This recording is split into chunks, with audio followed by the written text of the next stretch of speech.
오늘 포럼은 대전광역시 공공기관의 ESG 경영 활성화 방안을 위한 정책 포럼을 통해 단순한 사회적 책임 활동을 넘어서 공공기관의 운영과 정책 전반의 ESG 관점에서의 논의를 하고자 함께하게 되었습니다.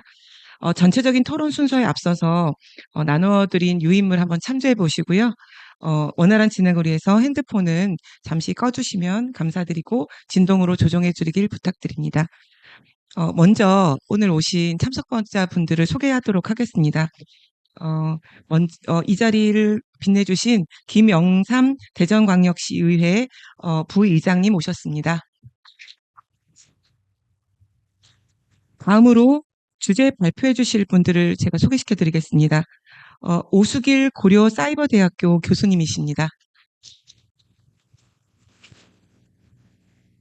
지금 오고 계시긴 한데 이제 다른 분들 좀 오시면 제가 또 추가로 인사시켜 드리겠습니다. 그리고 토론자 소개시켜 드리겠습니다. 이재근 대전연구원 실장님이십니다. 그리고 김정은 대전 일자리경제진흥원 기획팀장님이십니다. 최영주 대전광역시 기획조정실 예산 담당관님이십니다. 다음으로 이 자리를 빛내주시기 위해 바쁜 와중에도 시간 내주신 내빈분을 소개시켜 잠시만요. 소개시켜 드리도록 하겠습니다.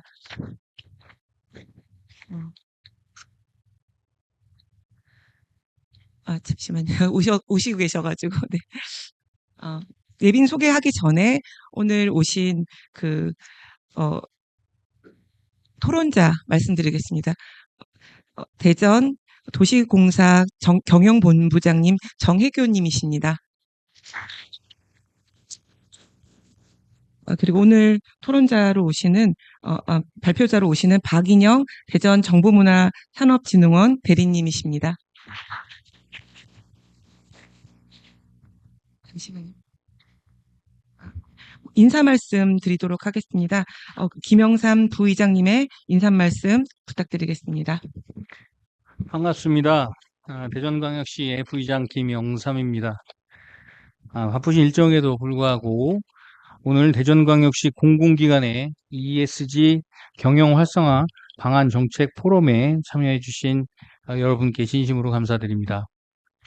오늘 포럼은 공공기관의 경영 전반에 ESG 가치를 내재하고 지속 가능한 지역 발전을 모색하기 위한 소중한 자리입니다. ESG는 단순한 유행을 넘어 행정과 기업의 책임 경영을 위한 새로운 기준으로 자리 잡고 있으며 대전시 또한 시대적 요구에 부응하는 준비가 필요합니다. 발제와 토론을 통해 다양한 시각과 실천적 방안을 공유함으로써 우리 공공기관이 모범적 ESG 경영을 정착시킬 수 있기를 기대합니다. 오늘 논의가 대전의 지속가능한 미래를 여는 밑거름이 되기를 바라며 다시 한번 참석해 주신 모든 분들께 감사드립니다. 특히 우리 유병로 회장님 그리고 임병호 우리 부원장님께서 노력해 주시고 계신데요. ESG는 단순한 경영을 넘어서 앞으로 우리가 추구해 나갈 방향이고 대전 전체적인 뿐만이 아니라 세계적으로의 도약하는데 경영 자체의 문제점을 해결하고 만들어가는데 의의가 있다고 생각합니다. 다시 한번 오늘 모여주신 여러분들의 열띤 토론과 방향성을 좀 제시해 주셨으면 감사하겠습니다. 이상입니다. 다음으로 내비두로 귀한 걸음 해주신 분들이십니다. 임병호 대전연구원 부원장님 축사 말씀 청해 듣도록 하겠습니다.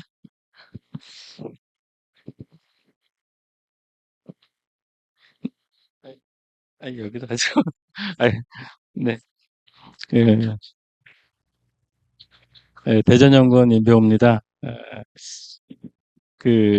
오늘 사실 저희 원장님께서 참석하시기로 하셨는데 갑자기 다른 중요한 일정이 있어서 제가 대신 참석했습니다. 오늘 이 정책 포럼에 참석해서 여러 전문가분들을 만나 뵈서 진심으로 반갑습니다. 정책 포럼에 앞서서 저희가 사실 좀 홍보를 해드리면은 지난주에 그동안 한 10여 년 동안 대전 세종연구원이 이제 대전연구원으로 사실 저희들 이제 재출발을 하게 됐습니다. 그래서 오늘 행사가 아마 제가 기억으로는 아마 대전연구원으로 처음 하는 행사가 아닌가 그런 생각이 듭니다. 그래서 앞으로 많은 관심과 호응 좀 부탁드리고요. 오늘 뭐 좋은 말씀이 있을 거라고 좀 기대되고 있습니다. 그래서 잘 듣고 저희들도 대전연구원도 향후에 이런 ESG 경영에 많은 관심과 좋은 그 사업들을 추진을 하도록 하겠습니다. 다시 한번 감사드립니다. 다음으로 유병로 대전 지속가능발전협의회 탕임 회장님 축사 말씀 듣도록 하겠습니다.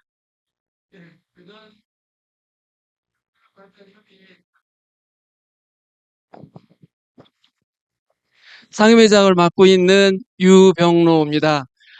오늘 저희 지속가능발전협의회와 함께 우리 대전시 의회 그리고 대전연구원이 함께 이런 귀한 행사를 주관할 수 있게 되어서 무한히 영광으로 생각하고 함께 이렇게 도와주신 김영삼 부의장님 그리고 연구원 우리 부원장님께 깊은 감사의 말씀을 드립니다.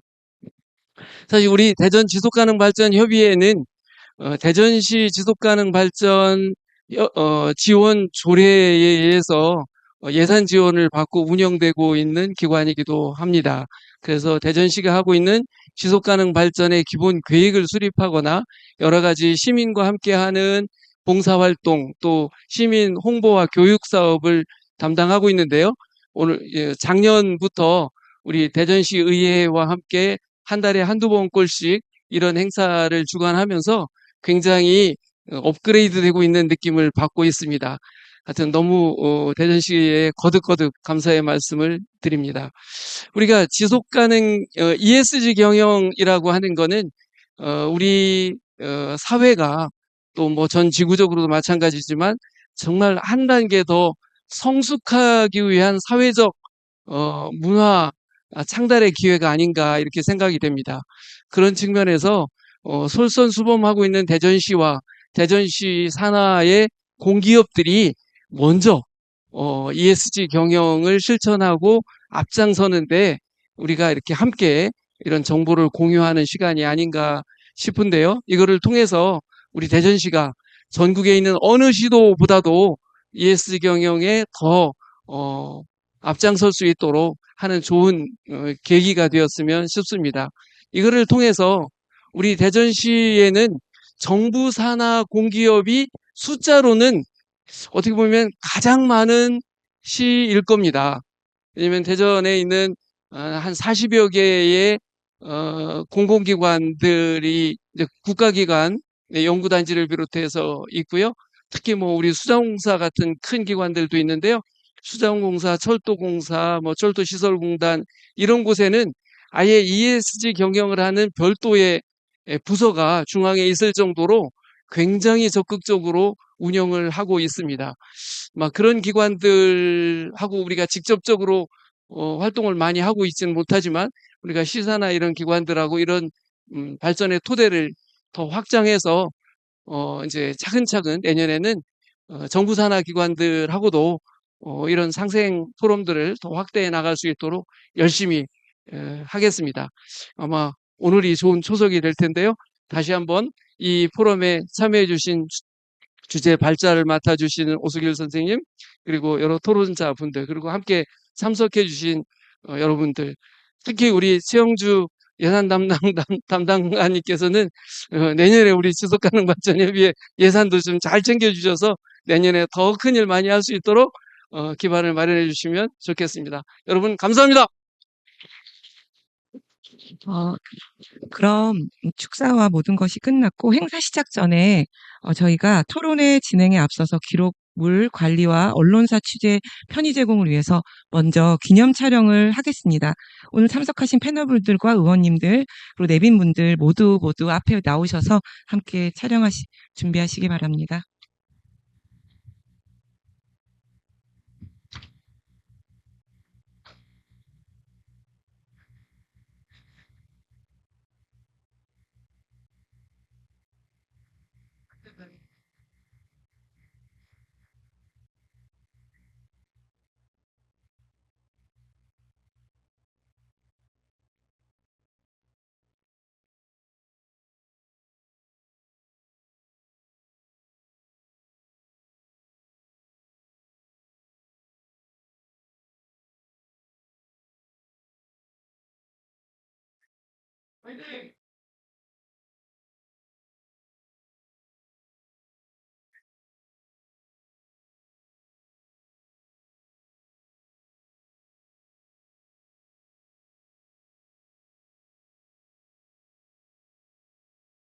이제 행사를 이제 시작하도록 하겠습니다.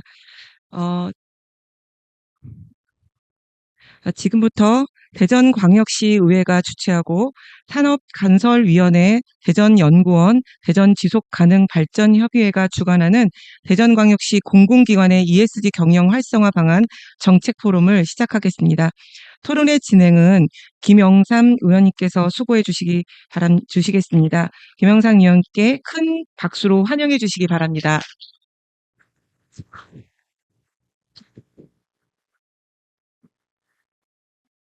본격적으로 토론을 시작하도록 하겠습니다. 근데 우리 유병루 우리 회장님께서, 상임회장님께서 예산 담당관님에게 시작하기도 전에 큰 부담을 주신 것 같아요. 어떻게 되겠습니까? 잘? 노력해 보겠습니다. 우리 담당관님이 절대로 립 서비스 안 하시고 꼭 되게끔 하시는 분이라서요. 믿으셔도 좋을 것 같습니다. 자, 그럼 시작하도록 하겠습니다. 오늘은 두 번의 전문가께서 대전시 공공기관의 ESG 경영 활성화 방안에 대해 깊이 있는 말씀을 주시겠습니다. 먼저 고려사이버대학교 교수이자 한국지속가능발전학회장이신 오수길 회장님께서 대전시 공공기관, 공기업 ESG 경영 활성화 방안을 주제로 발표해 주시겠습니다. 이어서 대전정보문화산업진흥원 박인영 대리님께서 대전시 공공기관 지속가능 경영 보고서 작성 사례를 중심으로 발표해 주시겠습니다. 그럼 먼저 오수길 회장님의 발제를 청해 듣도록 하겠습니다. 네, 화면이 저쪽에 있어서 여기서 발표하겠습니다. 지역 공공기관 ESG 경영 활성화 방안인데요. 전체적으로 보시면은 공공기관이 왜 ESG 경영을 해야 될까, 기업 부문의 거를 들고 해야 될까, 여기에 대해서 말씀드리는 게 결론일 것 같습니다. ESG 경영에 대해서 우선 알아보고요. ESG 경영하고 공공부문은 어떤 연계가 있는 건지, 그래서 공공부문의 적용 사례, 그리고 실제 적용했으면 하는 그런 원칙 같은 거를 말씀드리겠습니다. 아마 이제 요새 이제 제일 많이 뜨는 거는 파타고니아일 텐데요. 우리나라 같은 파타고니아는 과거에 유한양행이었습니다. 우리강산 푸르게 푸르게. 근데 실제로는 이 유한양행이 나무를 베는 기업이지 우리강산을 푸르게 푸르게 하는 기업은 아니잖아요. 근데 이 푸르게 푸르게라는 그런 그 가치를 더 중시하겠다 이렇게 하면서 베는 거 이상의 나무를 기르는 것이 ESG 경영이었다라고 생각을 합니다. 그런데 더 거슬러 올라가 보면은 인터페이스라고 하는 이 양탄자 회사가 지속가능 경영의 선두 주자였는데요. 그 인터페이스사가 직원들 워크숍을 숲으로 갔습니다. 숲속으로 갔습니다. 1시간 동안 직원들한테 숲을 돌아다닌 뒤에 토론을 하자고 했는데요. 직원들이 1시간 동안 이 숲을 다니면서 두 가지를 얘기를 했습니다. 첫 번째는 자연에서는 그 어느 것도 똑같은 게 없더라.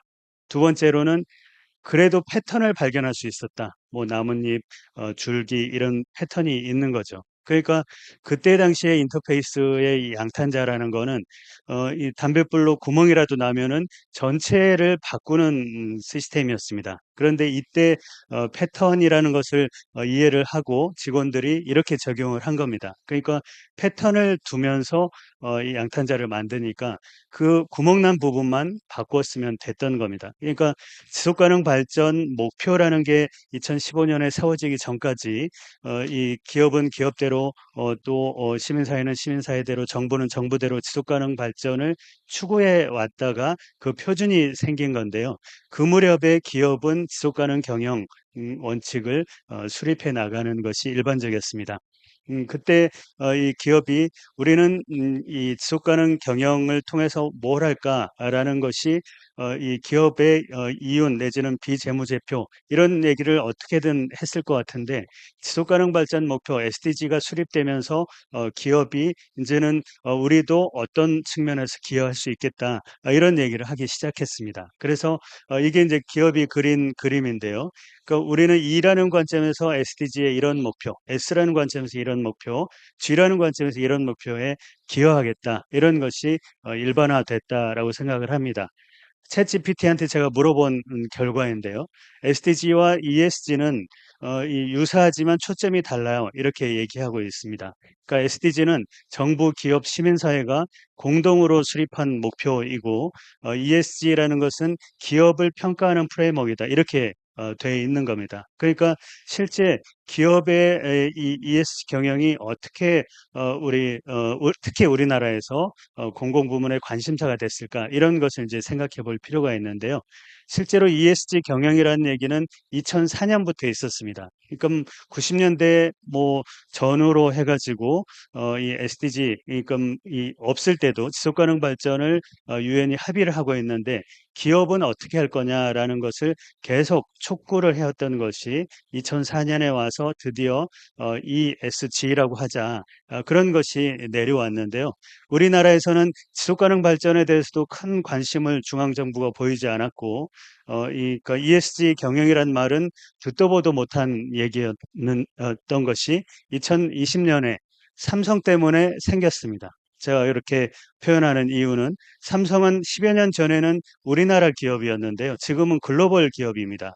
그러니까 2020년에 글로벌 큰손들이 앞으로 ESG 경영 안 하는 데는 투자하지 않겠다 그러면서 삼성이 난리가 난 바람에 이 국가에서도 관심을 두기 시작한 거죠. 그런데 문제는 중앙정부가 이 유럽연합하고 교역을 하려고 하면은 ESG표에 이 재생에너지 비율을 맞춰야 되는데 그렇지 못하니까 삼성이 작년에 했던 일은 저 시화호에 이 조력 에너지를 싹 사버린 일이었습니다. 그러니까 그만큼 기업으로서는 생존의 문제가 걸려 있는 거기 때문에 ESG라는 것을 우리 공공부문이 들고 온다라고 하면은 그러한 생존이 걸린 기업들을 어떻게 지원할 건지 또 우리나라는 그동안 60여 년, 70여 년 동안 정부 중심의 개발연대를 겪어왔기 때문에 정부가 선도를 하면은 기업들이 함께 할 수 있다.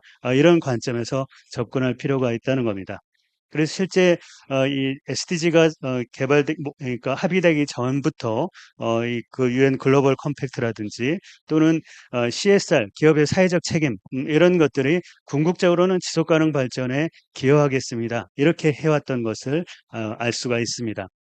ESG 경영의 정책적 기반으로 생각해 보면요. 그러니까 유럽연합하고 미국이 서로 싸우고 있는 것처럼 보이지만 미국은 50개의 나라가 함께 모여 있는 셈이기 때문에 연방정부와 관계없이 50개 주 정부에서는 ESG 경영을 열심히 하는 곳, 그렇지 않은 곳들이 나눠져 있고 유럽연합의 경우는 그렇거나 말거나 계속 규제를 강화하겠다라고 하다가 이 경제 상황이 악화되고 러우 전쟁이 심화되고 이러면서 그 약간 플러스나 여전히 이유는 계속 갈 수밖에 없다라는 거고요. 우리나라에서도 다행스럽게 지속가능 발전 기본법이 제정되고 또 탄소중립 녹색성장 기본법이 다시 제정되고 또 그간의 한국판 뉴딜이라든지 그린 뉴딜이라든지 K 텍스노미라든지 K ESG 지침 같은 것들이 물론 지체되고는 있었으나 여전히 유지되고 있는 것이 정책적 기반이라고 하겠습니다.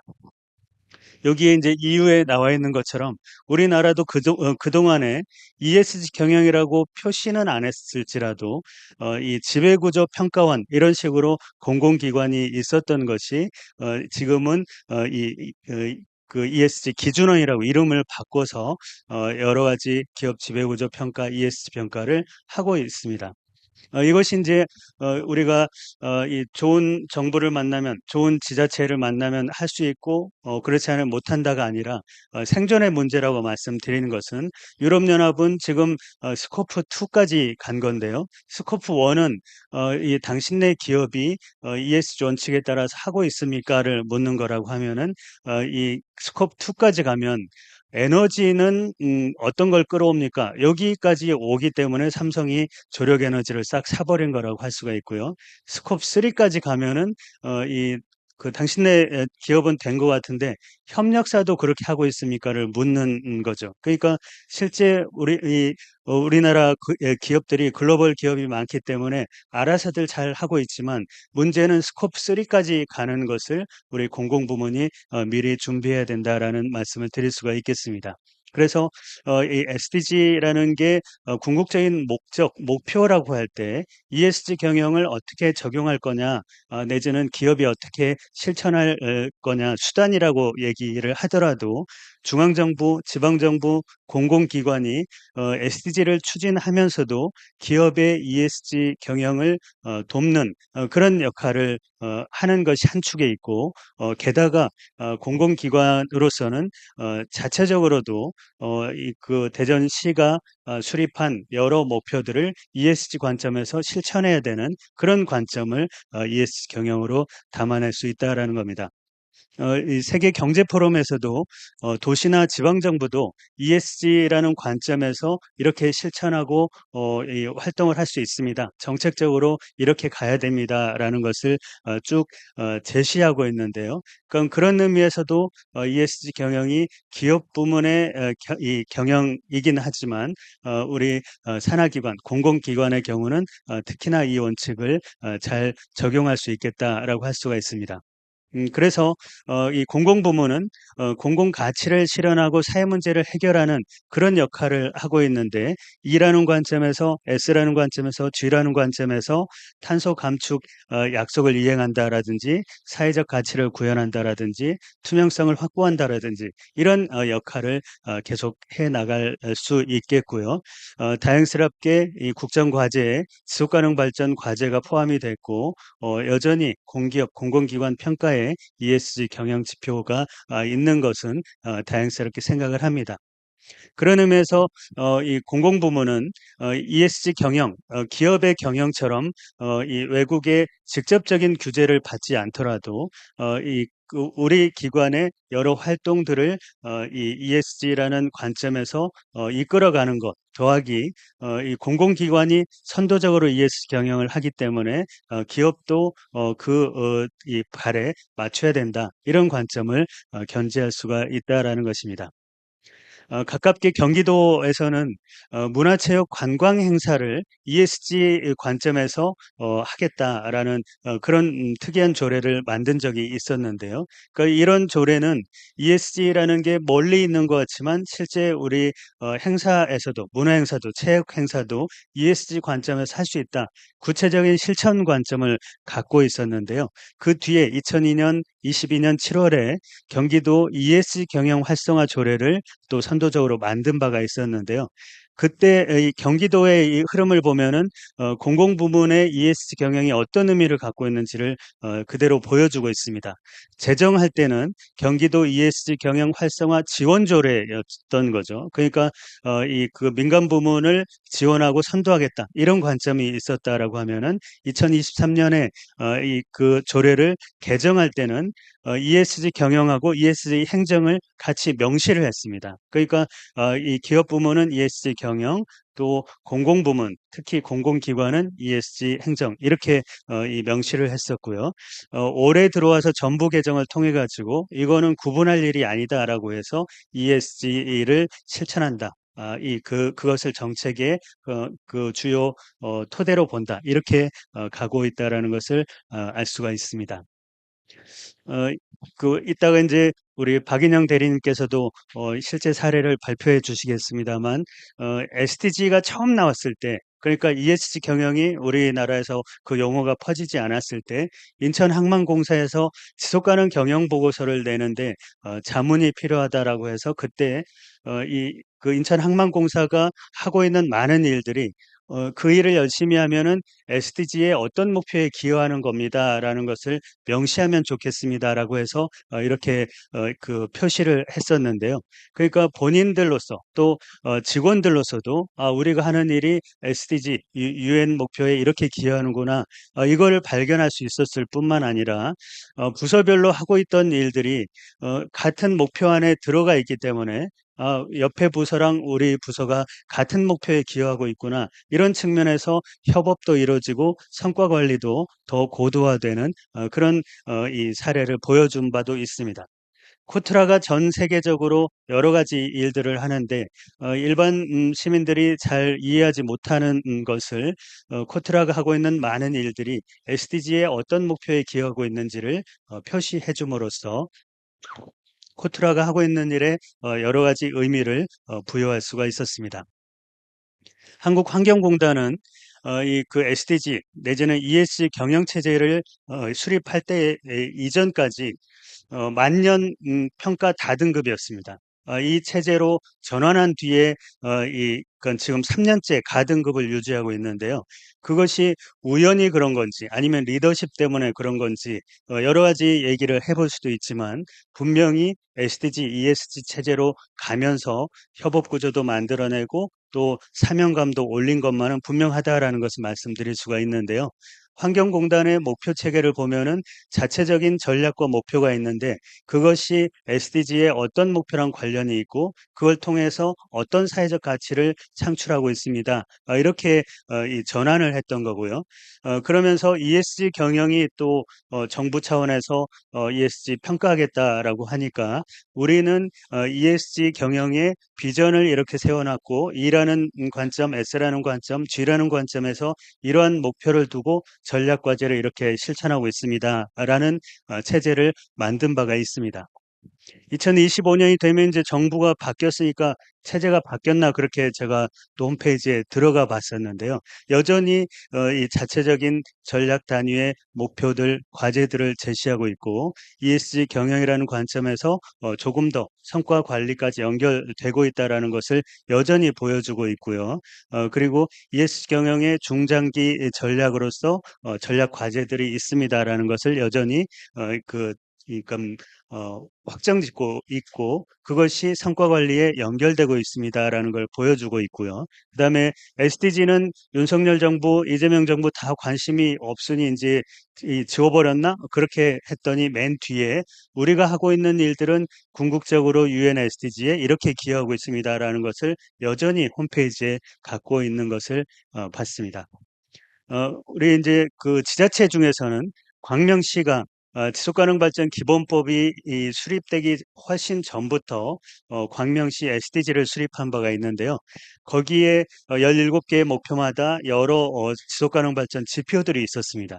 그 지속가능 발전 지표들을 가지고 E라는 관점에서 초점을 둘 지표, S라는 관점에서 G라는 관점에서 초점을 지표들을 뽑아가지고 광명시의 산하기관들을 평가할 때 ESG, 이 평가 지표를 가지고 평가하고 있는 것을 보면 그러니까 정부 부문은 공공부문은 궁극적으로 지속가능 발전 목표 SDG에 기여하고 있고 그다음에 산하기관들은 ESG라는 관점에서 특별히 이 경영에 유의하십시오. 이렇게 했다라는 것을 알 수가 있습니다.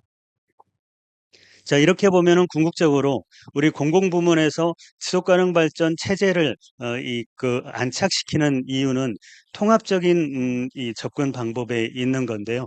우리 대전시는 청년 실업 문제 이게 어떤지는 모르겠습니다만 이 그 행안부가 그러니까 우리가 이제 청년 문제 심각하다 그러면 청년과를 만들고 싶은데 행안부가 TO를 잘 안 주기 때문에 청년 문제는 무엇이 제일 심각하지 이렇게 해가지고 이 일자리 그러면은 일자리 경제과에다 던져주는 방식으로 우리 행정이 일을 해오는 경향이 있는데요.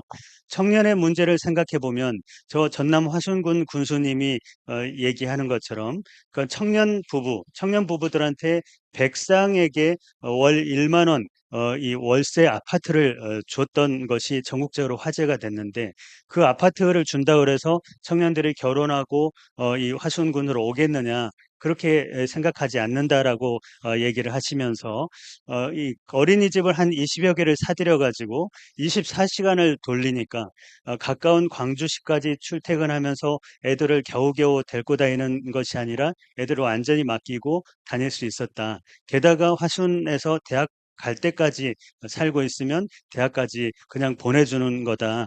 그렇게 해서 이 화순군이 인구가 늘고 청년이 늘어나는 거지 단편적인 정책 가지고는 절대 안 됩니다라는 얘기를 한 바가 있는데요. 근데 그분이 마이크를 들고 하는 얘기가 화순군이 잘하고 있는 것 같지만 지금은 화순군이 옆에 한평군이나 곡성군으로 가는 청년들을 붙잡은 것뿐이지 중앙정부가 그런 정책을 통합적으로 하지 않으면 안 된다라는 얘기를 하려고 왔다. 이런 얘기를 하신 거예요. 그러니까 우리가 볼 때 청년의 문제는 주택의 문제이기도 하고 일자리 문제이기도 하고 교육의 문제이기도 하고 또 여성 청년들이 귀촌한다라고 하면은 CCTV도 없고 이 어르신들이 고지식한 그런 것이 안전하게 느끼지지 않기 때문에 안전 문제이기도 하다라고 하면 처음부터 네 개 부서가 그러니까 청년 문제니까 일자리 경제과가 움직이는 게 아니라 처음부터 네 개 부서가 같이 움직이자 이런 게 공동의 목표 구조를 갖는 그러니까 SDG 이 적용 방식이다 그렇게 보고 있는 편입니다. 그러니까 지금 지속가능발전 기본법에서 기본 전략을 세우고 추진 계획을 세워야 됩니다라고 하는 거는 추진 계획만 그동안 있었는데 각 부서별로 열심히 일하면은 도대체 무엇이 그러니까 바뀌어지는 건지 어떤 목표에 기여하는 건지 그런 목표 중심의 접근 방법으로 바꿔보자라는 의미가 있거든요. 그러니까 거기에서 지표라는 의미는 누구나 봐야 하는 이 등대 지표로서의 의미가 있다라고 할 때 그런 관점을 어떻게 우리 공기업에서 공공기관에서 경영 체제에 안착을 시킬까 이런 관점에서 볼 필요가 있다라는 겁니다. 지속가능 발전 추진 계획을 수립할 때도 이런 체크리스트를 우리가 권장하는 편인데요. 어떤 사업을 할 때 그 사업이 경제 발전이라는 관점, 사회 통합이라는 관점, 환경 보전이라는 관점에서 그 서로 상충되는 효과는 없는지 또는 상승 효과는 없는지 이런 것들을 발견하자라는 거죠. 그러니까 그것을 시청에서는 모든 부서가 그런 체제로 가자라고 합의를 하더라도 그걸 구체화시키는 공공기관이 이런 관점을 ESG 경영에 녹여낼 필요가 있다라는 겁니다. 그래서 마지막으로 말씀드릴 수 있는 것처럼 이 대전시청이 지속가능 발전 기본 전략을 세워가지고 목표 12번에 친환경 순환경제를 실현한다라고 하면은 이와 관련된 뭐 경제부서, 환경정책부서가 있겠지만 주민자치과가 이 목표를 보더라도 우리 주민자치과는 G라는 관점에서 주민자치위원회랑 늘 협의하겠습니다.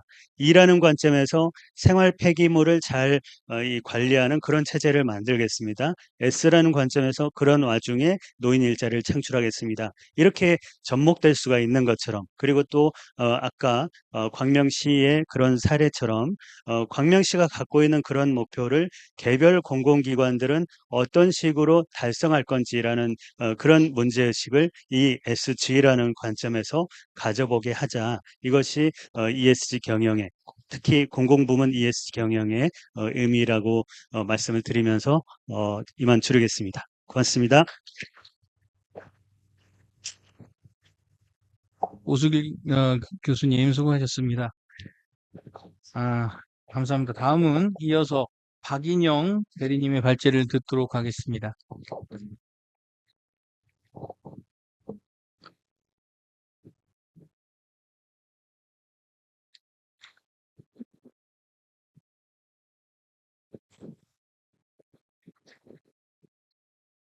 네, 안녕하십니까. 저는 대전정보문화산업진흥원 경영기획단에서 근무하고 있는 박인영 대리라고 합니다. 반갑습니다.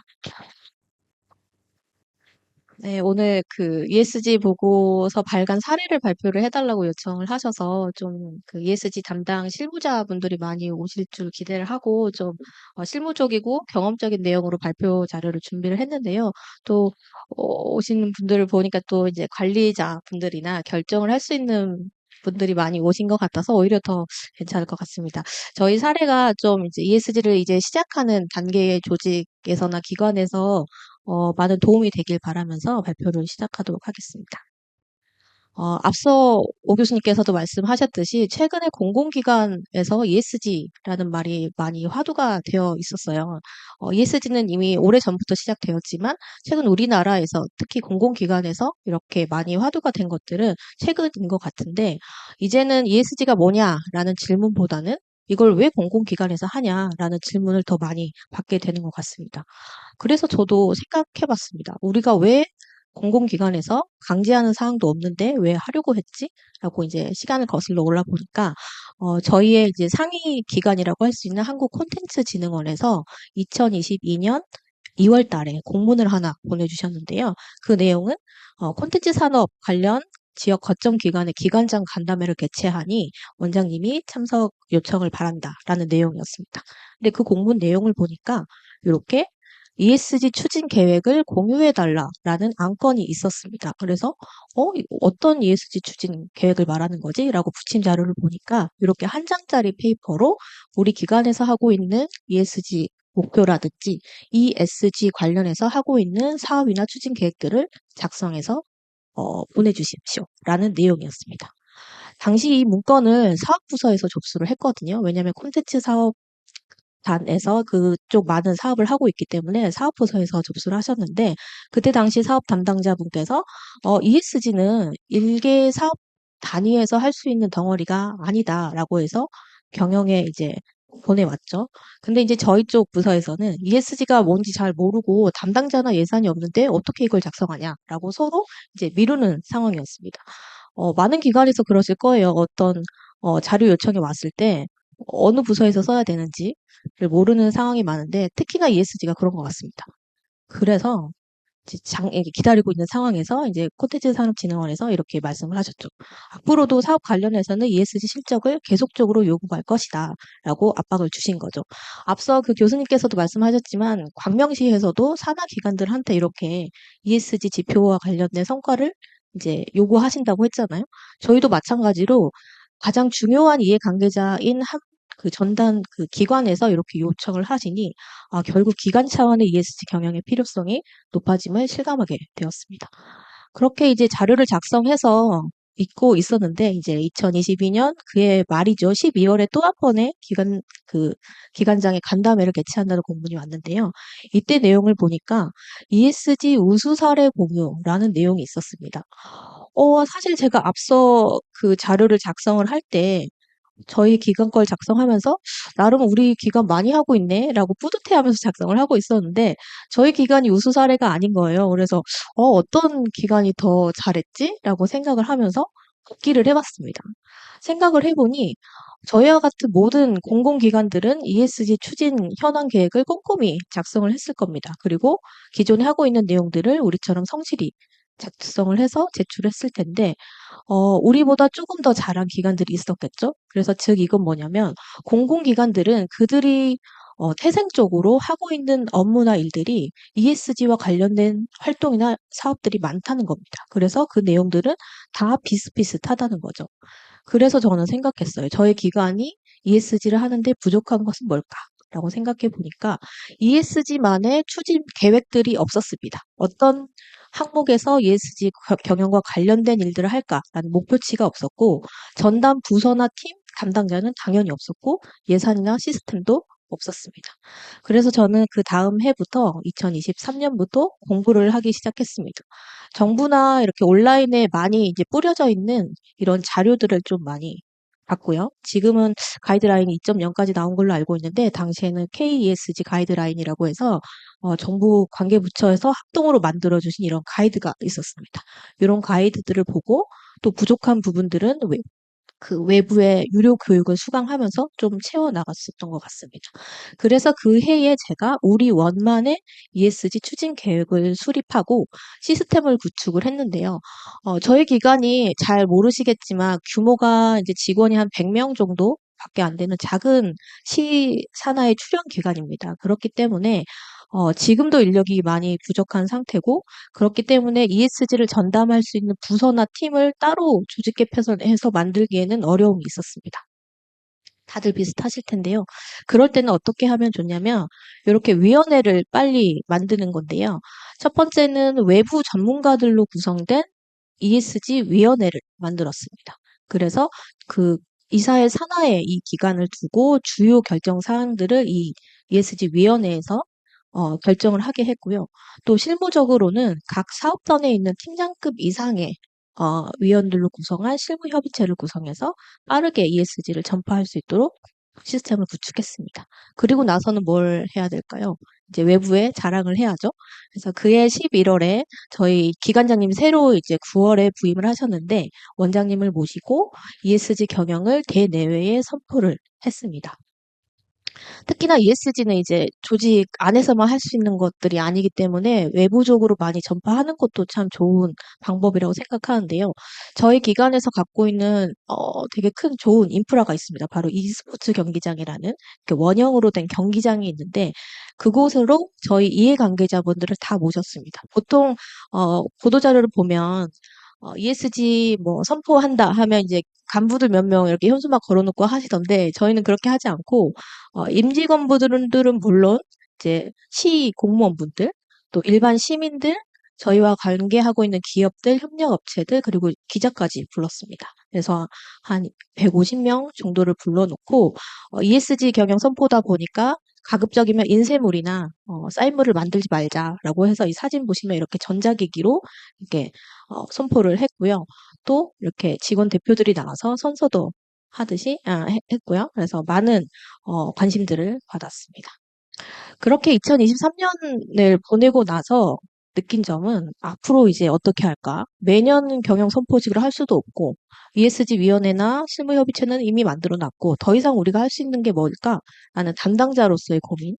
그리고 지역 내 사례가 많이 없습니다. 그래서 기관 내에 해본 사람도 없고요. 그리고 다들 중요하다는 건 알고 있지만 뭘 ESG 측면에서 하자라고 하면 선뜻 도와주시지를 않아요. 그리고 모두 또 지식은 많이 있으셔서 한마디씩은 하지만 또 어떻게 해라라고 가이드는 안 주시는 아주 어려운 일이었습니다. 그래서 결국 찾은 게 오늘의 이제 저의 발제의 주제이기도 하죠. 지속가능 경영 보고서를 발간해야겠다라는 생각을 한 겁니다. 지속가능 경영 보고서는 이제 ESG 관련된 정보를 공시를 해달라라는 요구가 높아지고 단순하게 재무제표와 같은 재무적 그런 정보 공개를 떠나서 이제 그 기관의 조직의 성과 관리 차원에서 정보를 전략적으로 수집을 해서 이제 공개해야 될 필요성이 가가되면서 많은 공기업이나 정부나 대기업에서 발행을 하고 있는 보고서였습니다. 이걸 자체로 예산도 없는데 발간이 가능할까라는 이제 우려의 목소리들이 내부에서 나오기 시작했고요. 저는 이제 ESG 담당자가 이렇게 타의반 자의반으로 된 다음 발간할 수 있을 거라는 생각을 했습니다. 왜 했냐면 어느 조직이나 그 해에 자기들이 잘한 그 실적들을 가지고 집대성해서 성과 자료집 같은 책자를 만들지 않습니까? 그 책자를 저희도 매년 발간을 하고 있었어요. 그래서 그 해에 자란 우수 사례라든지 실적 성과들을 많이 그 매년 발간을 하고 있었고 두 번째는 이제 공공기관이라면 의뢰이 이제 받게 되는 평가들 경영 평가라는 걸 받게 되는데 이때 제출해야 되는 경영 평가 보고서가 있습니다. 이 두 개를 합치면 ESG 보고서가 될 것 같은 거예요. 근데 그 외에 추가적으로 제3자 검증이라는 객관적인 기관에서의 평가가 또 필요합니다. 그래서 많은 부분의 내용적인 것들은 저희가 할 수 있을 거라 생각했고 그 외에 이제 필요한 부분만 외부의 도움을 받자라고 생각해서 보고서 작성을 시작했습니다. 저희가 쓸 수 없는 부분들은 바로 이 두 가지였어요. 중대성 평가와 제3자 검증. 이 보고서를 다 쓴 다음에 외부 기관에 의뢰해서 하는 제3자 검증인 거고 중대성 평가는 저희 원에서 가장 주요하게 생각해야 되는 이슈들이 뭔가를 도출하는 과정이었는데 첫해 저희가 할 수 있는 부분은 아니었습니다. 그래서 이 두 부분만 외부 기관에 의뢰를 해서 작성을 하게 됐고요. 총 중대성 평가는 이제 보고서 사례 작성이기 때문에 좀 실무적으로 좀 설명을 해드리겠습니다. 중대성 평가는 총 세 가지 부분에 대해서 분석을 들어가는 건데요. 미디어 분석이나 그리고 유관기관 벤치마킹 분석, 그리고 ESG 공시와 관련된 트렌드가 어떠한가, 어떤 내용들이 보고서에 담겨야 되나 이런 것들을 환경 분석을 한 다음에 이해관계자들을 대상으로 설문조사를 통해 이제 중대 이슈를 도출하는 과정이었습니다. 그래서 환경 분석은 최근 우리 조직과 관련된 언론이나 미디어 분석해서 좋은 이슈나 부정 이슈가 얼마나 발생했는지, 언론사에서 어떤 내용들을 가장 많이 언급을 하는지 등을 이제 분석을 하게 되는 거고요. 또 벤치마킹은 이제 우리와 비슷한 규모의 조직들에 대한 ESG 보고서를 벤치마킹 하는 겁니다. 그래서 그들이 어떤 목차대로 어떤 내용을 보고서상에 기술을 했는지를 이제 벤치마킹을 하는 건데 작년이 아니라 이제 올해 제가 벤치마킹한 기관들입니다. 자세히 보시면 다 공사공단인데 네이버가 처음에 딱 들어가 있죠.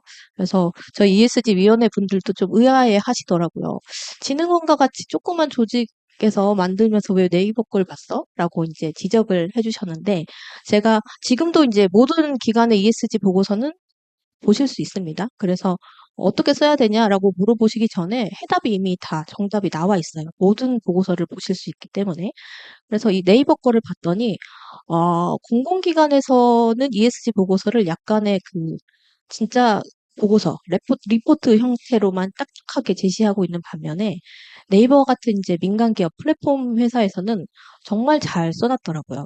정말 본인들만이 할 수 있는 ESG 활동들을 정말 당연히 대기업이니까 그렇겠지만 더 잘 쓰셨더라고요. 그래서 여기에서 잘한 것들을 우리가 또 취합해서 더 잘 만들어 보자라고 해서 네이버의 보고서까지 벤치마킹을 하였습니다.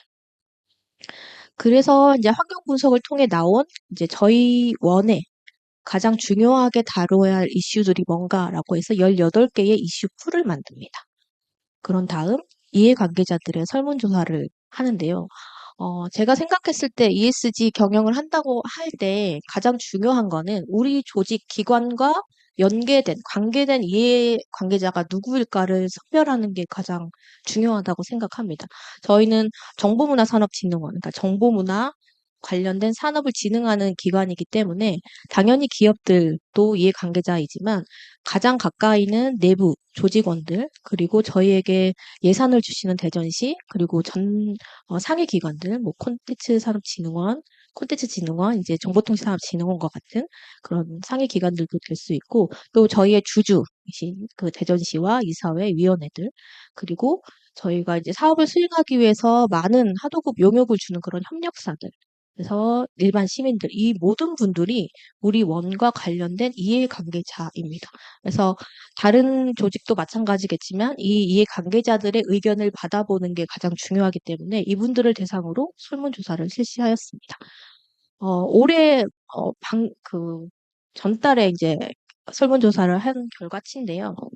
총 작년에 비해서 2배수가 많아졌습니다. 설문조사가요. 그래서 올해는 특이하게 내부 임직원이 한 40%, 외부 이해관계자가 60% 정도의 답변을 주셔서 이렇게 설문조사 결과를 나타냈고, 총 18개 이슈 중에 가장 진흥원이 집중해서 해야 할 중요 이슈는 바로 상위의 7개가 선정이 됐습니다. 이 중요 이슈가 보고서 작성과 무슨 관계가 있느냐고 말씀하시면 일단은 우상위에 있는 이 이슈들을 가지고 이 이슈들을 어떻게 계획하고 관리할 건지가 보고서상에 포함이 돼야 됩니다. 그래서 어떤 보고서를 보시더라도 중대성 평가를 하셨을 거고요. 이런 매트릭스가 보여지면서 이 주요 이슈들을 어떻게 관리하겠다. 앞으로의 계획 내지는 최소한의 개요는 그 보고서에 들어 있습니다. 그래서 저희도 이렇게 도출을 했고요. 그리고 나서 이제 보고서 목차 기획인데 이것도 이제 보고서가 한 약 100페이지 정도 되는데 그 상당히 많은 부분이 ESG와 관련된 활동을 기재하는 이런 내용입니다. 그래서 초반에는 회사 개요와 같은 기본적인 내용들이 들어가고요. 그 다음에는 ESG 매니지먼트, ESG를 어떻게 경영하고 관리하고 있는지에 대한 계획이라든지 중대성 평가 결과가 나온 다음에 그 뒷부분부터는 다 ESG 퍼포먼스입니다. 이 환경 부분에서 뭘 하고 있는지, 사회 거버넌스 측면에서 뭘 하고 있는지를 상세하게 기록을 해야 됩니다. 물론 이 부분은 걱정하실 필요가 없어서 이미 지금 목차에 있는 모든 부분들도 뭐 지자체나 기업, 공공기관이라면 다 하고 계실 활동들을 넣을 수 있는 내용들이 많습니다. 다만 제가 가장 작성을 하면서 어려웠던 부분 중에 하나는 이 가장 뒤쪽에 붙는 부록이라고 하죠. 어펜딕스 부분에 ESG 데이터라는 게 있는데요. 이게 페이지 수로는 한 5페이지, 6페이지 정도밖에 안 되는데 실적은 3개년 거에 정량 수치를 넣어야 되는 상황이라서 이 부분이 가장 오래 걸리고 힘들었었던 것 같습니다. 예를 들면 뭐 경제 부분에서는 3개년 재무제표 같은 걸 넣어야 되고 사회 부분에서는 실제로 이 기관에 신입 직원이 몇 명이 들어왔다가 몇 명이 퇴사했는지 3개년치를 제출해야 되는 그런 실적들도 넣어야 됩니다. 그래서 ESG를 당장 실행하기 어려운 조직, 뭐 보고서를 발행하기가 어렵거나 예산이 없는 부분들은 이런 부분들부터 그 성과나 실적을 준비를 하셔야 된다는 겁니다. 예를 들어 환경 부분에서 에너지 활용, 뭐 에너지 온실가스 비율이 얼마냐 이런 것들을 3개년치를 내야 되는데 없잖아요. 그런 것들이. 그래서 미리미리 준비해야 될 것들이 바로 이 부분의 정보들이다라는 걸 보시면 되고 이 부분을 넘어가겠습니다. 마지막에 이제 제3자 검증이라는 보고서 검증서가 제일 뒤쪽에 붙게 됩니다. 그래서 제가 오늘 한 여분이 있어서 5권 정도를 가져왔기 때문에 혹시 필요하신 기관에서는 제가 나눠줄 건데요. 이렇게 제일 마지막에는 항상 그 외부에서 검증한 보고서, 그 검증서가 붙게 됩니다. 그래서 보고서는 저희가 자랑할 수 있는 건 최대로 자랑할 수 있으나 또 제3자가 봤을 때 반드시 들어가야 되는 내용들이 있기 때문에 그 내용들을 반드시 넣어서 발간을 해야 된다는 것을 말씀드리고 이만 사례 발표를 마치도록 하겠습니다. 들어주셔서 감사합니다. 박인영 대리님 수고 많으셨습니다. 두 분의 발제를 잘 들었습니다. 오수길 교수님께서는 공공기관과 공기업 차원에서 ESG 경영을 어떻게 활성화할 수 있을지 큰 틀의 방향을 제시해 주셨고요. 박인영 대리님께서는 현장의 구체적인 보고서 작성 경험을 공유해 주셨습니다. 두 발제가 서로 보완하며 의미 있는 논의의 기반을 마련해 주신 것 같습니다. 우리 오수길 교수님께서 아까 말씀하셨던 게 저희들도 사실 ESG 경영에서는 많은 고민도 하고 있고 또 어떻게 추진해야 되나 이런 부분을 의회에서도 많이 다루고 있는데요. 오늘 딱 청년 문제 하나를 가지고서 저희들이 해야 될 부분 또 저희들이 깊이 공감해야 하는 부분이 너무 많습니다. 협업을 통해서 각 그 부서가 지금은 하고 있지만 어떻게 보면 통합 단위로 가서 같이 한 번에 동시에 ES 경영을 하였을 때 가장 효과적이다. 뭐 이런 말씀을 주셨는데요. 너무나 공감하는 부분이고 꼭 주택 문제만이 아니라 환경 그리고 모든 부분에서 그런 것 같아서 참 오늘 공감하는 말씀을 좀 들어서 저희도 공부가 좀 많이 되고 있다 이렇게 말씀드리겠습니다. 그리고 우리 박인영 대리님 어려운 거 하고 계시네요. 부서에서. 실체가 사실은 없고 만들어내기까지 이거를 호응해 주거나 해야 되는데 이 계획 단계가 굉장히 중요한 건데 너무 감사하다는 말씀 드릴게요. 어려운 부분 잘 지켜보도록 하겠습니다. 이제는 지정 토론으로 이어가겠는데요. 제가 오늘 산하기관 중에 대전 도시공사의 우리 그 경혜교 본부장님 말씀을 듣고자 해서 일단 모셨어요. 왜냐하면 우리 도시공사는 2023년도에 ESG 경영을 체계화해서 전국 최초로 ESG 경영을 하겠다고 도입한 도시공사입니다. 그리고 24년에 11월 달에는 또 재정부 장관 표창도 받았고요. 또 올해에는 이게 선도적으로 전국에서 모범이 되는 공기업이기 때문에 우리 도시공사 본부장님의 말씀을 먼저 듣도록 하고요. 그 다음에 이제 돌아가면서 토론을 이어가도록 하겠습니다. 그러면 먼저 도시공사 정혜교 본부장님께 말씀을 부탁드리겠습니다. 예, 도시공사 경영부장 정혁입니다. 먼저 이렇게 좋은 자리에 마련해주신 우리 김영삼 비서님께 감사 말씀드리고요. 오늘 저기 오수길 교수님하고 여기 말씀 잘 들었고 지금 이제 부장님께 말씀하신 것처럼 저희 도시공사가 이제 공무원 생활하고 공기업에 오다 보니까 뭐 지속 가능 경영이건 ESG 경영이라는 것이 공무원 할 적에는 우리 일이 아닌데 남 일인데 뭐 어느 과가 있겠지 주로 그런 생각을 많이 하거든요. 근데 도시공사를 와보니까 어, 민간 기업에서 ESG 경영을 먼저 시작을 했다 하면은 그 다음 순서가 공기업 같아요. 공기업은 해마다 정부로부터 평가를 받고 그다음에 그러니까 ESG 경영이 굉장히 중요한 요소 중에 이제 하나였었고 저희 도시공사는 그래서 아까 이제 말씀하신 UN 글로벌 컴팩트를 21년도에 저희가 가입을 했습니다. 거기 가입을 해가지고 작년에 그와 관련된 지속가능 경영 보도를 발간했었고요. 그리고 이제 이런 것을 또 정부에서 인정해줘서 작년에 기재부 장관상 그리고 작년도 평가 결과죠. 최근에 나온 지방 공기업 평가 도시공사군 개발사업군에서 저희가 최고 1등을 가서 경영평가 잘 받았는데요.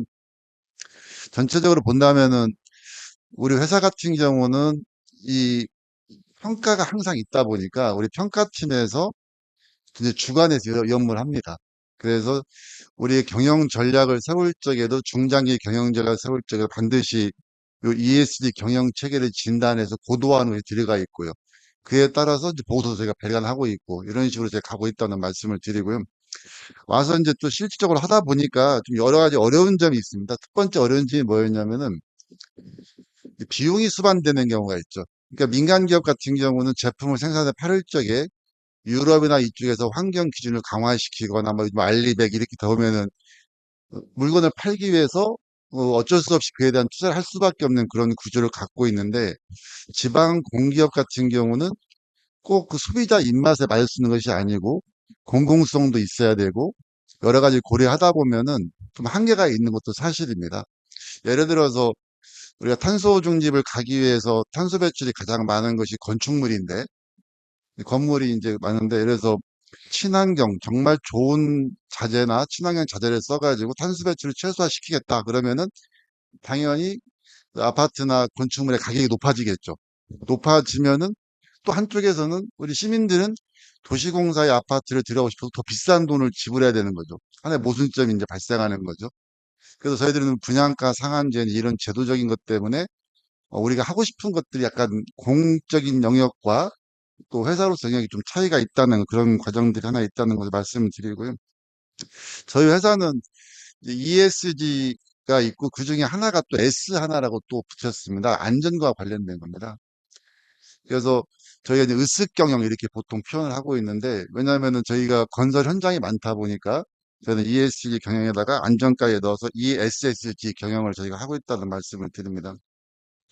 전체적으로 아까 UNGC에서 이제 말씀한 것 중에 총 4가지가 있었거든. 거기에요. 인권, 노동, 환경, 부패 4가지가 있는데 저희들은 ESG 경영 중에서 그러니까 아까 환경하고 사회적 책임, 그다음에 그 거버넌스 3가지가 있는데 UNGC에서는 거기에 인권, 부패, 청렴도까지 같이 들어가 있습니다. 그래서 저희들이 처음에 UNGC에 2020년도 가입할 적에 저희들은 ESG뿐만 아니고 같이 지금 하고 있다는 말씀을 드립니다.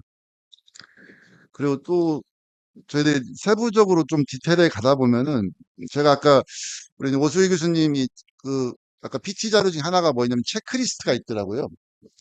제가 그걸 유심히 봤는데 요즘에 지역사회의 화두 중에 하나가 저출생 지방 소멸이라는 게 있거든요.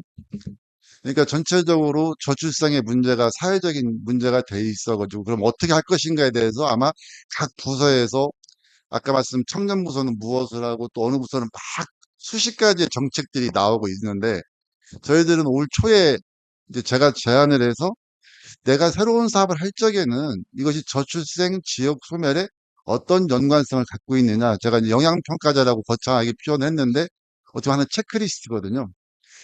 내가 산업단지를 만듦으로써 어떤 역할이 있을까? 아, 산단을 만들면은 기업들을 입주시켜서 젊은이들이 직장을 좀 마련할 수 있는 그렇게 기여를 하고 있다. 기여도 이렇게 저희 평가를 이렇게 스스로 이제 체크하는 건데, 앞으로 ESG 경영에 있어도 특히 공기업이나 자치단체 같은 경우는 이와 유사한 제도가 필요하지 않을까. 어떤 정책을 펼칠 적에 이것이 환경이나 우리 사회적 책임이나 우리 거버넌스에 어떤 영향을 미칠 것인가에 대해서 담당자 스스로 체크하면서 한 번 더 관심을 갖고 이렇게 하는 것을 한번 제안을 드리고요. 그 다음에 제가 좀 하다 보면은 좀 어려운 부분이 거버넌스 같아요.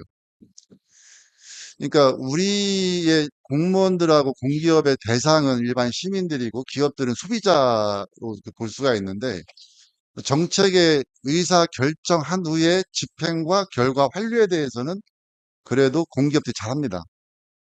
우리가 이런 정책을 결정해서 나중에 결과 또 재정이나 이런 것들은 우리가 홈페이지 쪽을 통해서 투명하게 공개를 하고 있는데, 정책 결정 과정에 있어서는 아직까지도 우리가 보통 상명하달이라고 표현하나요? 정부의 정책의 방침이 정해지면 그게 따라가는 그런 역할이 좀 크다 보니까 그런 쪽에서 세계 ESG 셋 중에서 본다면 이 G 분야가 좀 보완할 필요성이 많이 있다, 이런 말씀을 드립니다. 저는 간단히 여기까지 하겠습니다.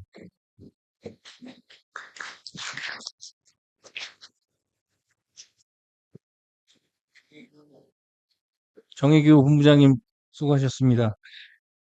아, 우리 도시공사는 사실은 정말로 주택 문제라든가 사실은 도시공사라는 기업은 그렇습니다.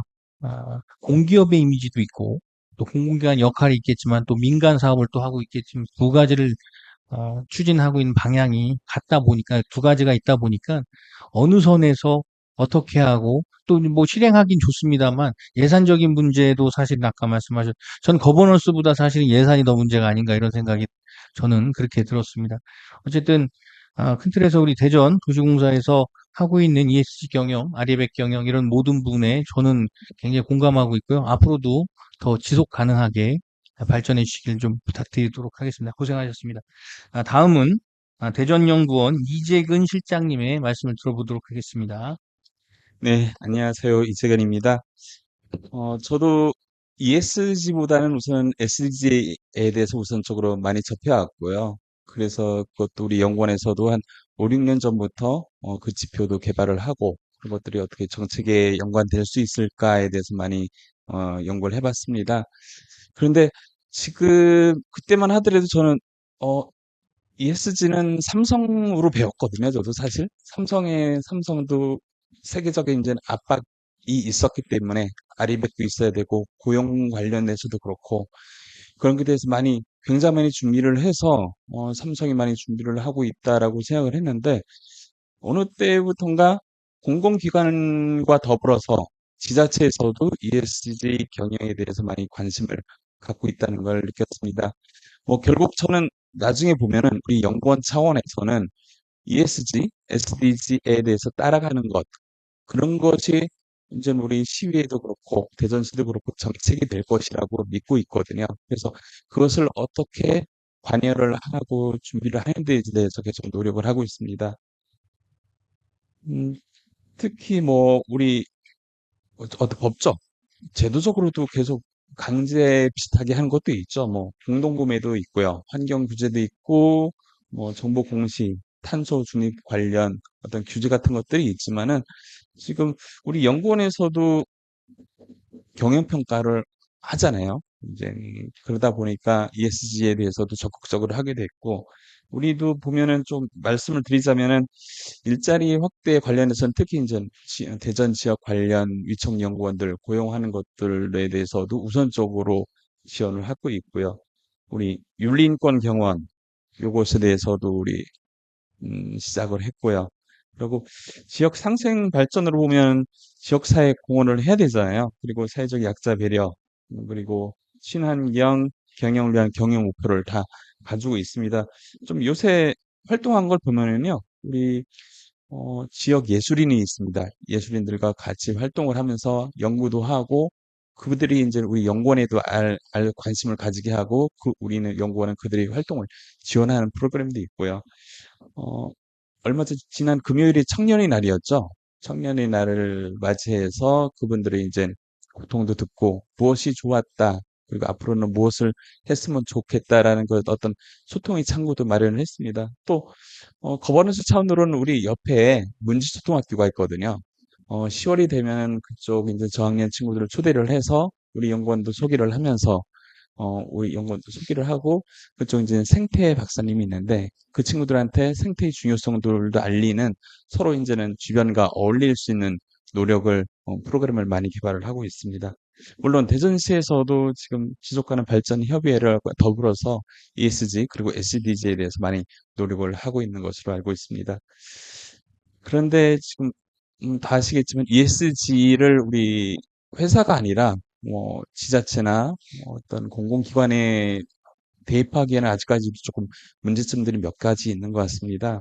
처음에 우리 회장님 말씀하셨는데 예산, 재원 이것을 어떻게 해결해야지 적용할 수 있을까라는 것에 대해서 많이 고민을 해봤는데 다른 데는 상황을 잘 모르겠지만 우리는 연구로 해결을 하려고 하거든요. 우리 연구원 자체가 정책을 개발하는 곳이기 때문에 어, 뭐 SDG 그리고 ESG에 관련된 것으로서 박인영 대리인 말씀하셨지만은 그 어떤 중요성을 판단하면 되는 거예요. 우리는 그래서 그걸 가지고 보고서화하고 이런 정책을 했습니다라고 하게 된다면은 좀 잘 쓰는 대로 정책이나 그쪽 관련 예산이나 그런 게 더 창출하는 그런 노력을 할 수가 있지 않을까 생각이 들었습니다. 그래서 처음에는 뭐 ESG, SDG가 정책으로 갈 수가 있겠지만은 나중에는 정책이 반대로 이제 ESD나 SDG로 자연스럽게 갈 수 있는 계기가 될 수 있다고 생각을 하고요. 두 번째로는 아직까지 ESG에 대해서는 인식이 좀 부족한 것 같아요. 아직 일반 주민들은 SDG도 아직까지 모르시는 분들도 있지만은 이것이 ESG, SDG 시민들이 체감할 수 있는 것이다. 라는 이런 자리라든지 어떤 캠페인 같은 것들이 있다고 한다면은 이런 것들이 자연스럽게 정책이 되고 그것에 대해서 많은 연구가 이루어지지 않을까 싶었습니다. 또 제가 생각했던 것들이 이해관계자 간 뭐 충돌이 있다고 이제 오실 교수님도 말씀하셨는데 저도 그랬어요. 전에 LID라고 해서 지금 우리 공원에 침투 시설도 만들고 그랬는데 그때 관련된 부서가 너무 많았어요. 어떤 그것을 사업을 따온 것도 그렇고 침투를 하는 것, 공원 그리고 이제 그걸 관리하는 부서가 전체가 달랐습니다.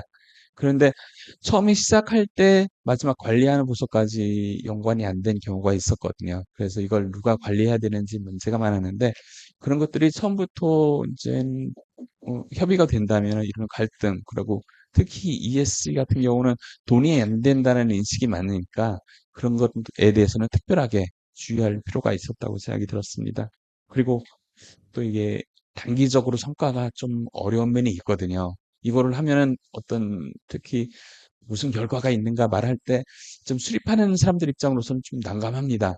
난감하지만 이런 것들은 좀 중장기적으로 바라봐 주시면은 마지막으로 시민들이 체감하는 정책으로 도와지 않을까 싶은 생각이 들었습니다.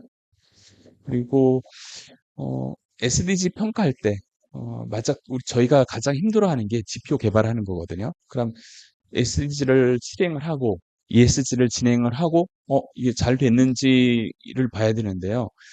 이게 정성적인 게 너무 많습니다. 이게 잘 했는지 어떤 숫자가 어떤 삼성이라고 한다면은 아리백해서 재생에너지는 몇 퍼센트 했습니까 하면 너무나 뚜렷하죠. 그런데 어떤 직원들을 위해서 얼마만큼 노력을 했습니까라고 한다면은 이게 정답이 없는 겁니다.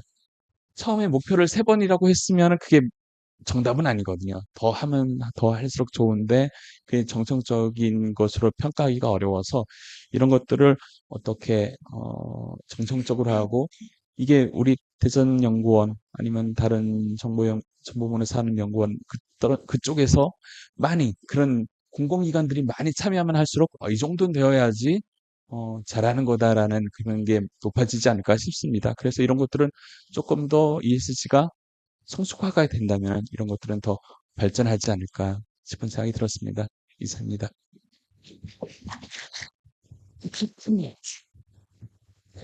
우리 이재근 시장님 수고하셨습니다. 이게 이제 정성평가, 정량평가로 할 수 있는 뭐 어떤 데이터를 만들 수 있는 방법은 없습니까? 네. 이게 이 정성평가라는 게 지금 말씀하신 것처럼 굉장히 구체화되지 않은 거기 때문에 좀 어려운 부분이 있는 것 같습니다. 그 말씀 중에 음, 우리 도시공사에서 어려운 분이 거버넌스라고 하셨는데 아까 거버넌스에 대해서는 학교, 무지초등학교 친구들 불러서 이렇게 하고 있다는 그 거버넌스를 어떻게 하면 좀 쉽게 접근할 수 있는지에 대해서 우리 대전발전연구원에서 정책적으로 좀 만드는 방법을 좀 찾으셨으면 좋겠습니다. 예, 수고하셨습니다. 마지막으로 죄송합니다.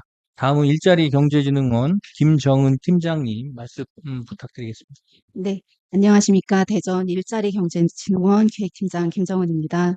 오늘 대전광역시 공공기관의 ESG 경영활성화 정책 포럼에 참석하게 돼서 매우 뜻깊게 생각하는데요. 제가 소속된 대전 일자리경제진흥원은 99년에 설립되어서 관내 창업기업 그리고 중소기업, 소상공인에 이르기까지 성장 지원을 위해서 전주기적 종합 지원을 실시하고 있는 대전시 산하 공공기관인데요. 오늘 공공기관의 담당자로서 좀 ESG 좀 애로사항이라든지 지금 어떻게 진행하고 있는지 그런 부분을 좀 말 그대로 실무 입장에서 좀 얘기를 해달라고 하셔가지고 좀 준비를 해보았는데요. 아까 박인영 대리님 얘기를 들으면서 정말 저도 무릎을 치면서 공감을 했습니다. 아마 다른 기관분들도 다 비슷하게 좀 같은 부분이 있을 텐데요.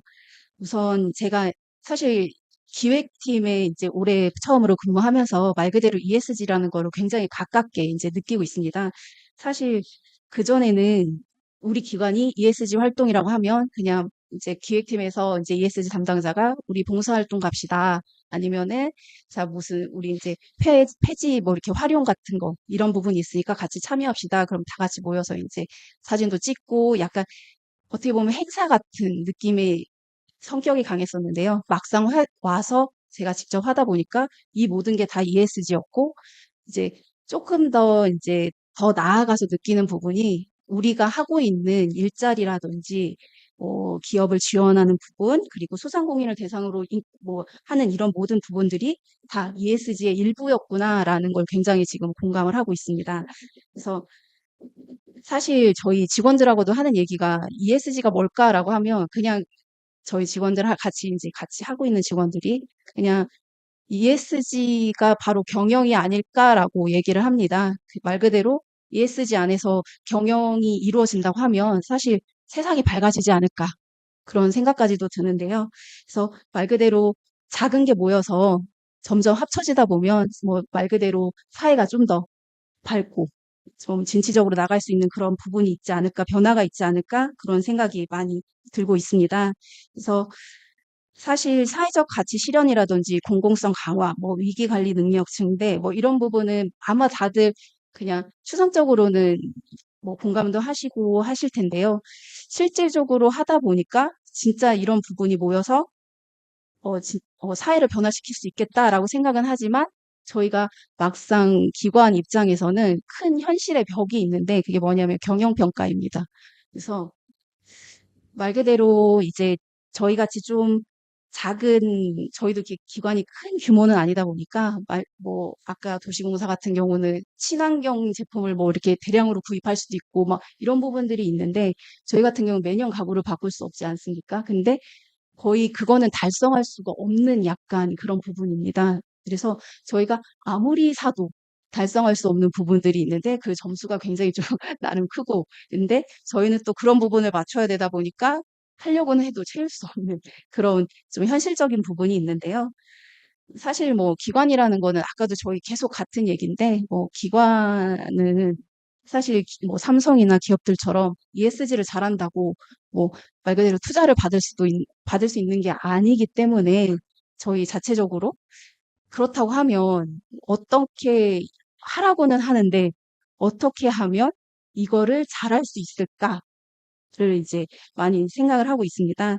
그래서 아마 공공기관들은 모르긴 몰라도 다 ESG를 하고 있다고 생각을 합니다.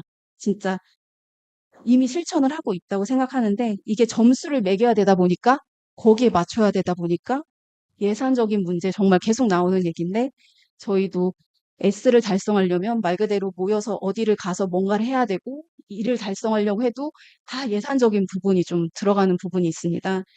그래서 예산적인 부분이 가장 뭐 다들 비슷하시겠지만 좀 많은 애로사항이 있고요. 그리고 각각 기관마다 하는 업무가 다 다른데 같은 좀 평가 시스템에 맞춰서 경평이라든지 이런 부분을 하다 보니까 그런 부분에 있어서 조금 애로사항이 많이 있습니다. 그리고 저희가 또 작년에 했던 거 또 하기도 그렇고 하니까 매년 또 새로운 사업을 또 발굴하거나 또 새로운 기관을 또 가서 또 같이 해보자고 얘기를 하거나 이런 좀 부분이 좀 많이 있는데요. 그렇다고 치면 또 발생하는 부분이 바로 인력 부분입니다. 아마 박인영 대리님도 거의 지금 혼자 이렇게 많이 이렇게 애쓰셔서 이렇게 하신 것 같으신데 말 그대로 제한된 재원과 인력 안에서 해야 되는 그런 부분이 조금 애로사항입니다. 그래서 저희도 경영평가를 신경을 쓰다 보니까 말 그대로 ESG 경영 인증이라는 것도 있고 관련된 경영 인증을 받아야 되는 것들이 있는데 이게 좀 유행처럼 기관들마다 다 받고 있다고 해서 저희도 뒤처질 수 없으니까 받아야지 하고서 이제 또 만나서 얘기도 들어보고 하다 보니까 이것도 또 말 그대로 예산이 많이 들어가고 심지어 매년 갱신을 해야 된다고 해서 또 충격이었습니다. 그래서 인증기간은 3년인데 왜 매년 갱신을 하냐? 갱신을 해야 되냐 했더니 뭐 또 그것도 필요하고 인력 사람이 몇 명이냐에 따라서 금액도 달라지고 정말 좀 그런 부분이 있어서 이게 말 그대로 옥상옥이라고 해야 되나요? 그러니까 이거를 잘 받기 위한 뭔가 그런 부분이 되는 것 같아서 조금 아쉬운 그런 부분도 있었습니다. 하지만 올해 이제 저희도 우선 G에 해당하는 부패 방지 경영 시스템을 좀 컨설팅을 받고 인증을 좀 따려고 하고 있습니다. 그래서 말 그대로 이게 기관의 특성에 맞춘 맞춤형 지표가 개발된 게 아니기 때문에 뭐 기관이 작거나 하면 좀 경영평가에서 좋은 점수를 조금 받기 어려운 부분이 좀 아쉬운 부분이고요. 그리고 좀 정리해서 말씀드리면, 그리고 이제 ESG 관련 데이터를 안정적으로 이제 박인영 대리님처럼 계속 뭔가 이렇게 트래킹하거나 하시는 분들이 꼭 한 명은 필요한데 그 부분을 한 명이 하기 어려운 그런 기관들도 많이 있을 거라고 생각을 합니다. 그래서 제가 좀 드리고 싶은 말씀은 이제 지역 내 공공기관 입장에서 사실 모든 공공기관이 각각 갖고 있는 미션이라든지 조직 규모라든지 인프라라든지 사업 내용이 너무너무 상이합니다. 그래서 사업적으로 내가 이 사업을 하면서 말 그대로 ESG를 접목시킬 수 있는 기관이 있는가 하면 그게 안 되는 기관들도 분명히 있을 거거든요. 그래서 이런 부분에 있어서 좀 공통 기준을 충족하면서 그리고 일반적인 기준을 끌어올리는 그런 방안이 좀 필요하다고 보여지고요. 그리고 각 기관의 특성에 맞는 ESG 기획과 실천을 점검하는 방식으로 경평 방식을 좀 개선도 고민할 필요가 있다. 그럴 때 좀 시민들이 진짜 말 그대로 진흥원은 시민들에게 좀 맞는 ESG를 하고 있구나라는 좀 이게 좀 와닿지 않을까 그런 생각이 들어서 좀 그런 부분을 좀 제안드리고 싶었습니다. 그래서 사실 ESG는 저도 아까도 말씀드렸지만 처음에는 그냥 가자고 하면 가고 가서 하는 좀 그런 부분이 컸었는데 실제로 하다 보니 정말 불편하다고 할지언정 진짜 꼭 해야 되는 진짜 말 그대로 꼭 해야 되는 것이 ESG라고 생각하고 대전시에서 이제 뭐 말 그대로 진짜 한철 지나가는 트렌드가 아니라 앞으로 쭉 지속해야 되는 그런 부분이라고 생각을 하기 때문에 좀 대전시와 좀 전략을 같이 좀 연계하고 그런 방안이 있으면 산하기관들과 공유해서 좀 앞으로 진짜 말 그대로 지속 발전할 수 있는 대전시가 되기 위해서 저희 산하기관들도 좀 노력하도록 하겠습니다. 감사합니다. 김정은 팀장님 고생하셨습니다. 그 말씀 오늘 제일 중요한 얘기 나온 것 같습니다. 산하기관 우리가 공공기관이 ESG 경영을 먼저 좀 시행해 보자. 그런 측에서 오늘 토론회가 또 열렸고 앞으로 대전이 그렇게 해야 발전한다 그런 의미였는데 각 기관이 갖고 있는 특성이 틀리기 때문에 아주 중요한 말씀을 해주셨다. 그거보다 더 중요한 거는 예산이 많이 적다. 그죠? 일자리 경제진흥은 예산이 없다. 감당관이 들으셨죠? 그리고 또 저 이름 못지않게 우리 북한을 또 통제하고 김정은 팀장님이시라서 기억하도록 하겠습니다. 오늘 말씀 잘 들었습니다. 마지막으로 대전광역시 기획조정실 우리 최영주 예산 담당관님 말씀을 청해 듣겠습니다. 우리 예산 담당관님을 제가 왜 모셨냐면 기획조정실에서 사실은 기획을 합니다. 기관들에 대한 어떤 사업이라든가 기획을 하기 때문에 기획조정실장님을 모시려고 하다가 사실 뻔한 얘기 하실 것 같아서 예산 담당관님 오시라고 하면 실질적으로 예산, 지금 다 예산 아니겠습니까? 담당관님 말씀 잘하시기 바랍니다. 안녕하십니까. 듣겠습니다. 네. 대전시 예산담당관 최영주입니다. 부의장님께서 말씀하셨듯이 원래 기조실장님이 참석하셔야 했는데 지난주에 갑자기 참석하시러 가지고 그 ESG 경영이라는 걸 또 지난주에 처음 한번 용어라는 거를 알았거든요. 원래는 진작에 이제 듣긴 했어도 깊이 관심을 안 가졌기 때문에 좀 살펴봤는데 실질적으로 이제 예산 담당관실에 공기업팀이 있거든요. 공기업팀의 역할이 또 공공기관 평가를 관리하고 있는 겁니다. 예, 그거 관련해서 저희 예산 담당관실도 아예 관련이 없다 이렇게 말씀드리기 어렵겠습니다. 그래서 저희 그 공공기관 평가 부문 ESG 경영 활성화 방안과 관련하여서 우리 시 추진 상황에 대해서 말씀드리겠습니다. 저희 대전시는 공사공단이 4개가 있고요. 출연기관이 14개가 있습니다. 공사공단은 어차피 공기업 평가원에서 평가를 하는데 그 출연기관은 저희가 직접 용역을 통해서 평가를 하거든요. 그래서 이제 행정안전부에서 출연기관 경영평가 지표에 그 ESG 분류 체계를 도입했고 이미 대전시도 공사공단 및 출연기관 경영실적 평가 지표에도 ESG 요소를 반영한 여러 평가 지표를 포함하고 있습니다. 특히 기관의 고유 성과 지표를 제외한 공통지표의 경영관리 영역의 모든 지표가 ESG 경영에 대한 평가로 볼 수 있습니다. 다만 공공기관 ESG 적용 사례를 좀 살펴봤는데요. 근데 저희가 환경 분야에 대한 지표 설정이 충분히 반영이 된 것 같지는 않습니다. 그래서 그런 거에 대해서는 의견을 표하고요. 그래서 다만 환경 영역은 저희 기후환경 대응 강화, 에너지 효율 향상, 폐기물 및 자연순환, 친환경 제품 활용, 대기 수질 오염 관리 중요한 증대 등 점점 그 중요성이 커지고 있는 실정입니다. 근데 해안부에서도 지난 그 1월 달에 그 평가 가이드라인에 그 환경 분야 지표를 좀 강화했거든요. 근데 저희가 올해 평가할 때는 작년도에 이제 평가 지표를 만들어야 했기 때문에 그 환경 분야가 조금 미흡했었습니다. 그래서 기관의 기후변화 대응 계획 수립 여부라든지 또 자원순환 노력, 폐기물 감축, 그 다음에 재활용 문화 확산 노력 등 또 기후변화 대응 실적, 녹색 제품 구매 실적 등 그 환경 영역의 평가 지표를 확대 반영할 계획에 있습니다. 내년부터는 여기 반영될 수 있도록 지표를 좀 더 개발하겠습니다. 그 밖에 이제 사회적 책임 영역을 살펴봤더니 그 관리자 중에 여성 비율 향상이라는 부분이 또 있더라고요.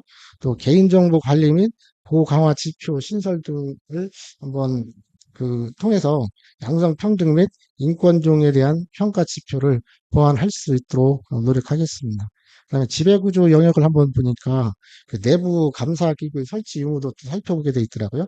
그다음에 경영정보 공개 내용의 충실성, 그다음에 정확성 등을 평가하는 지표도 신설해가지고 청렴도 및 투명성을 제고할 수 있도록 노력해 보겠습니다.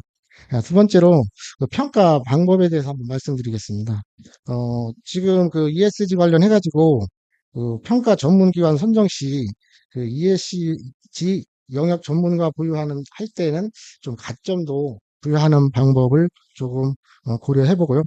평가 후에 ESG 분야에 대한 컨설팅을 강화하도록 과업을 조정하는 것도 검토해 보겠습니다.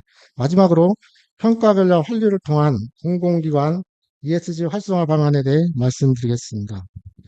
기관장 성과 평가 시 ESG 경영 실적에 대한 평가 비중을 확대하거나 평가 결과 미흡한 기관에 대해서는 부진 기관에 대한 컨설팅 또는 집합 교육을 추진함으로써 공공기관의 그 역량 강화를 도모할 수 있도록 하겠습니다. 앞으로 대전시에서도 오늘 그 제안해 주신 사항들을 바탕으로 공공기관의 ESG 경영 노력이 시민들이 체감할 수 있는 실질적인 성과가 이루어질 수 있도록 지속적으로 노력해 나가겠습니다. 감사합니다. 네, 최영주 예산 담당관님 수고하셨습니다. 다른 얘기는 다 안 들어오고요. 그래서 경영평가에 이제 ESG 경영 평가가 들어가지 않습니까? 네. 그럼 예산 더 줍니까? 이게 일- 그게 빠졌어요. 그러니까 평가를 주는 건 좋은데 네.